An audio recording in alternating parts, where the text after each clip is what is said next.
Oba, tudo bem? Hoje é um sábado à tarde. Estou aqui na frente da primavera, que está suficientemente florida. Não como já foi, mas melhor assim, porque ela carregava brutalmente, aí depois ela soltava as flores todas e fazia uma grande confusão aqui. Assim tá bom. E ela tá um pouco também, ela segurou um pouco aqui com o jasmim que cresceu, né? Que é como uma trepadeira que forma essas florzinhas brancas. O pessoal até faz chá, os chineses, pelo menos quando eu trabalhei numa firma chinesa, tinha bastante chá de jasmim, da flor mesmo. Eles falavam que fazia bem, era calmante, enfim. Eu fiz algumas vezes aqui, mas eu não gosto muito não. Não, não me simpatizo muito. É um cheiro assim, é um perfume gostoso, mas muito, né, muito penetrante, vamos dizer, né? Então, enfim, não sei se também se eu enjoei por sentir tanto o cheiro, né, por alguns anos do chá de jasmim. Mas tem aqui. E queria falar sobre 3 assuntos. Olha que interessante lá. Aquilo que a gente está vendo aqui é São Paulo. Lá na frente, dá uma distância de aproximadamente 40. Não sei se eu estou mostrando certo aqui também, nessa região aqui. São Paulo dá quase 50 quilômetros de distância. Não sei se dá para ver o fundo lá, mas enfim, quando tá bem claro, dá para ver o Pico do Jaraguá, que é bem legal. E então 3 assuntos que eu queria falar. Um é sobre tempo e temperatura. Estava pensando com relação a isso. O que é o tempo, né? O tempo, obviamente, assim, em si, como grandeza física, ele não existe, isso já está mais do que provado, mas ele é vamos dizer assim, uma amarra psicológica muito forte para a gente. A gente não consegue pensar sem levar em consideração o tempo. É como se a nossa mente, nosso cérebro evoluiu no sentido de necessitar do conceito, né, para que a gente pense, para que a gente consiga processar. E o tempo basicamente é o resultado de mudança, né? Então, algo mudando dentro das 3 dimensões do espaço, de um ponto A para um ponto B, ele necessariamente envolve uma maneira, uma necessidade de, de medir essa modificação. E isso é o tempo, né? É daí que vem o conceito de tempo, obviamente, do movimento super regular do planeta, né? Que pode ser dividido, né? Que variou pouquíssimo, coisa de milissegundos nos últimos séculos, a rotação da Terra, né? Então é um relógio perfeito, é uma regularidade tão grande que isso, né, cria essa noção tão importante assim dessa, não só da mudança como da mudança regular. E através da subdivisão desses valores que a gente pode inclusive ver, né, assim, do dia para a noite e assim por diante, as mudanças, né, a gente entende as mudanças como a passagem do tempo. E aí cria-se um conceito, quase que um fantasma, né, da existência de um elemento, né, fundacional, né, físico, como se fosse gravidade, como se fosse eletricidade, como se fosse temperatura. Mas o tempo não é assim. O tempo ele decorre da variação de todas as outras grandezas físicas. E a variação mais básica que existe é a variação do movimento browniano, né, que foi até um dos 4 artigos que o Einstein fez lá em 1905, do Annus Mirabilis, né? Foi um ano sensacional, que ele publicou 4 artigos incríveis. Cada artigo modificou uma parte fundamental da física, né? Um deles foi esse do movimento browniano, que esse cientista que tinha o nome de Brown, eu agora não lembro, o primeiro nome dele, ele estava vendo no microscópio partícula, pólen, né? Pólen bem pequenininho e tal, e via que ele balançava, ficava lá como se fosse dançando, né? E aí, da onde que vem esse movimento browniano, né?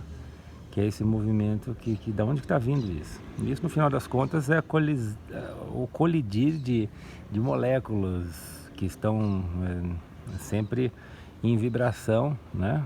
Uma vibração browniana ou aleatória, né? Que uma partícula muito pequena como um pólen, que deve ser um pólen ainda mais pequeno que o pólen normal de outras flores, eles sentem os impactos, né? E esses impactos fazem com que ele se desloque e apareça no microscópio aquela dança, né? Assim, aleatória. Esse é o movimento browniano. E isso é a base da temperatura. A temperatura é isso. A temperatura é a variação, é a vibração das moléculas que compõem a matéria, dos átomos das moléculas. E aí a escala de temperatura Kelvin, né, que vai até o zero absoluto, que não se chega a isso, mas é teórico, né? O zero absoluto seria o momento em que essa vibração para, ela deixa de existir. Que se chega próximo do zero Kelvin, mas não encosta, é assintótico, né? Você vai chegando cada vez mais próximo, mas nunca de fato atinge, né? E é impossível existir o negativo Kelvin, né? Porque seria o zero significa parar todo o movimento. E para mim essa é a base do tempo. O tempo e a temperatura estão conectados não só foneticamente, né? A palavra tempo, temperatura, mas estão ligados fisicamente. Talvez não seja fisicamente, mas fenomenologicamente. O tempo deriva da temperatura, porque uma vez que algo, em teoria, parasse completamente o movimento, aquilo estaria atemporal. Então o tempo só existe no deslocamento, e mesmo um objeto parado, as moléculas constituintes dele ainda vão estar vibrando. E para mim é interessantíssimo que uma coisa que seja extremamente fria, né? Ou seja, que as moléculas estejam vibrando muito menos, né? Sei lá, nitrogênio líquido, né? Aquelas coisas lá que estão lá embaixo, né? Menos 70, menos 100 graus, né? E ainda assim estão muito acima do zero Kelvin, né? Quando aquilo encosta no nosso corpo, aquilo que cria como uma queimadura, né? De tão congelado que é. Interessante isso, porque as moléculas que compõem a nossa mão, por exemplo, elas estão vibrando, mas se encostam em algo ou se aproximam de algo que não esteja vibrando, grande parte daquela vibração, aquele movimento cinético, aquela energia cinética passa para o outro objeto e lesa a nossa mão, a nossa constituição biológica. É interessante isso, né? Dá a impressão que é como se tivesse, imagina, um balde com fubecas balançando e outro parado. Quando encosta um no outro, aquilo tivesse um impacto mais do que apenas vibrar menos, né? É muito interessante esse fato, como eu tenho que pensar mais com relação a isso. Por que isso cria uma destruição física mesmo dos tecidos que compõem, né? Toda aquela interação entre o muito frio, porque dá para se entender o muito quente, né? Se encostar a mão num ferro em brasa, aquelas moléculas estão vibrando muito mais que as moléculas da sua mão, então faz sentido que elas destruam, né? Mas o contrário, quando você encosta numa substância que está muito mais fria que a sua mão, aquilo também lesa violentamente. É muito interessante esse ponto. Mas assim, o ponto principal do que eu queria falar aqui com relação a tudo isso é a questão do tempo e da temperatura, né? Como eles estão conectados. A outra coisa que eu queria falar, nossa, eu lembrei, depois esqueci, eu estou lembrando a terceira. Sobre a reforma protestante da ciência. Tenho visto alguns documentários, até muito bem feitos, patrocinados por fundações, e tal, e embasados em dados assim bastante sólidos, que eu fico assistindo o documentário e brecando e checando a informação, vou no Google, vou na Wikipédia, vou no Chat GPT, no Gemini, tirando a dúvida, é aquilo mesmo, sabe? Não tem nada que eles falem lá que fala, não é exatamente isso está um pouco, sabe, um esquema da pseudociência, como, por exemplo, os... como por exemplo o pessoal que acredita na Terra plana, né? Eles têm umas provas que são muito rasas, né?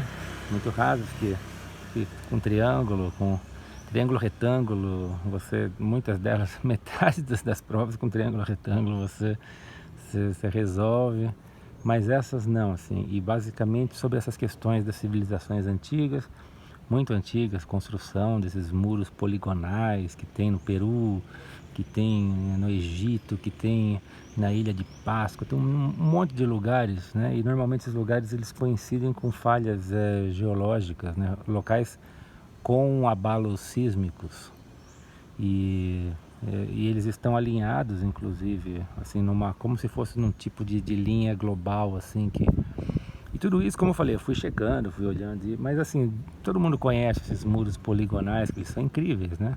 Ou tem um lugar na Índia que chama Barabar, Cavernas de Barabar, e aquilo foi cavado no granito. O granito é uma das pedras mais duras que tem. Eles foram cavando e fizeram um salão, vários salões por dentro. A pedra não só é perfeita e os ângulos são feitos de modo a abafar o eco que teria lá dentro, mas ela é polida ao extremo, ela fica como um espelho, ela reflete a imagem das pessoas, ela é totalmente fechada, ela é só aquele buraco, não tem janela, não tem nada. Enfim, quem tiver interesse, dá uma olhada, tem bastante coisa. É Barabar, do jeito que fala, Barabar,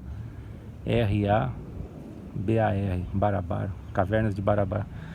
É sensacional. Enfim, tem muitas dessas coisas, né? Tem muitas dessas construções, e tudo isso aí com 5.000 anos, 6.000 anos, 10.000 anos. Tem uma lá na Turquia de 12.000 anos, que eles até mostram, assim, tem esculpido naquele granito lá, pessoas carregando cestas com colheitas e tal, só que há 12.000 anos nem agricultura tinha ainda, segundo a história, né, padrão. Bom, enfim, tudo isso está me levando a pensar no fato, e outras, né, eu estou pensando nessa que eu estou vendo recentemente, que está tendo um tipo de reforma protestante da ciência. A ciência se estabeleceu como uma igreja católica antes de Lutero, né?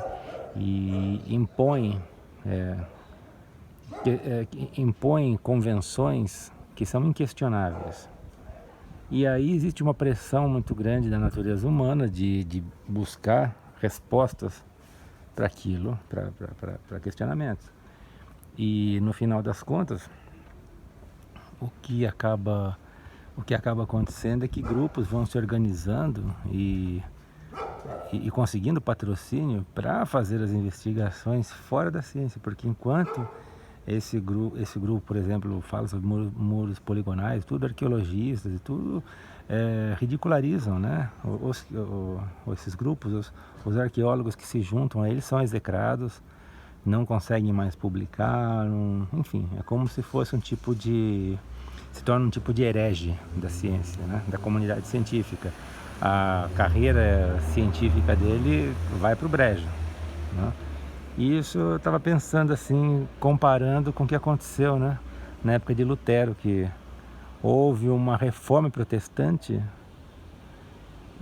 questionando as bases daquela religião que se estabeleceu e enrijeceu tanto, mas eles não queriam criar uma outra coisa, não são assim pessoas querendo falar em mágica ou seres de outros planetas que vieram para cá e construíram as pirâmides. Não, eles estão pensando em ciência também, eles querem investigação, da mesma maneira que os protestantes também queriam continuar professando a Bíblia e tudo, eram questões fundamentais que a Igreja Católica não abriu mão. Então eu estava pensando nisso, né? Parece que está se organizando uma reforma da ciência, que vai, talvez até já tenha acontecido, que vai dar em braços de outras fundações, de outros, talvez até patrocinado por bilionários, né? Que compactuam dessa necessidade de entendimento. E a ciência mesmo vai enrijecer e se tornar assim canônica e fechada no simbolismo dela, assim como é a Igreja Católica hoje em dia, né? Não vai deixar de ter força, claro que vai continuar tendo uma força espetacular, mas vai ter uma bifurcação, né? Como teve entre a Igreja Católica e o protestantismo, que depois se ramificou em diversas denominações, né? Mas todas embasadas no cristianismo também, na Bíblia, né? Com pequenas variações. Me dá a impressão que isso também é um processo histórico que está acontecendo com a ciência, uma reforma protestante da ciência, um equivalente a isso. Bom, e a última coisa que eu queria falar, deixa eu ver se eu me lembro. Com relação a... Eu estava andando de bicicleta, passei em frente a um outdoor, assim, da delegacia de polícia, um outdoor antigo, que tem os policiais, assim, filmando as pessoas e tal, e é o estilo antigo de policial, da minha época de criança, que era um policial extremamente moral, né? Era um cara tal, certinho, de cabelo curto, sem tatuagem, defendendo, assim, uma coisa correta, né? É importante você usar cinto, porque senão você pode ter um acidente fatal e coisas do tipo, né? E recentemente, não só, mais do que recentemente, eu tenho visto um tipo de um banditismo, né? Pode colocar uns 10, 20 anos disso, né? Que foi crescendo só. Da música se associar, artistas se vestindo como bandidos, né? Como gangsters e tal. Pessoa, a moda indo nessa direção. E os policiais também, a polícia, chegando próximo disso, né? Então eu estava vendo anúncios, né? Para exame, para polícia, não sei o que, não sei quantas mil vagas e tal e coisa. E os caras que fazem os anúncios, eles são verdadeiros bandidos, né? É um policial com barba comprida, com cheio de tatuagem, com camisa preta agarrada, assim, sacando revólver e um monte de luz e tal, do tipo assim, ó, se você quer vir para ter uma licença para matar e com munição gratuita, venha para a polícia, né? É um tipo de banditização também, de milicianismo, né, da polícia. E eu estava pensando nisso, que também nas questões históricas que tinham os piratas, né, que atacavam, e depois as coroas, que a coroa britânica e tal, começou a pagar, né, piratas para trabalharem para a coroa e irem atrás dos outros piratas, mas eles também são piratas, que eram os corsários, né? Então a diferença entre um corsário e um pirata: o corsário é um pirata pago pelo governo, pelo Estado, né? E a polícia está se transformando nisso também, num corsário, né? Que é o bandido pago pelo Estado para cumprir funções que dizem respeito ao poder econômico, né? A elite, ao governo, às autoridades, né? Quem não acredita, basta ligar numa delegacia e fazer uma denúncia qualquer. Não acontece nada. Ligar para dizer, tem alguém com som alto aqui, não fazem. E antes eles ainda eram educados e falavam o que eu fazia, não fazia. Agora eles até dão uma descompostura. Se você ligar, é como se você estivesse incomodando, como se tivesse ligado para uma pessoa que não tem nada a ver com aquilo. Então, ou seja, corsários e piratas, né? Corsário é um pirata especializado. E é o que eu estou percebendo que aconteceu, né, com a polícia também, que ela se transformou numa milícia, né, a serviço do poder econômico dominante. E assim tudo isso vai na direção de uma ruptura, né, da ordem social, que, como diz vários aí estudiosos e autores, que nós estamos indo na direção de um novo tipo de feudalismo, né? Com a concentração de capital incrível, na mão de pouquíssimos que estão não só com capital, mas com as leis nas mãos, estão acima das leis, podem fazer tudo o que quiserem e o Estado trabalha para eles, né? Não garante, não está para garantir. Nossa, que bonito, uma borboleta amarela que passou aqui. E está na nossa, né? Nós, assim como cidadãos pequenos, estamos indo na direção de um novo tipo de plebeu, né? Vamos ficar lá embaixo, como a gente percebe, né? Como eu falei, tente reclamar numa delegacia sobre algum assunto cabível e pequeno e veja o que acontece. Um abraço, até a próxima.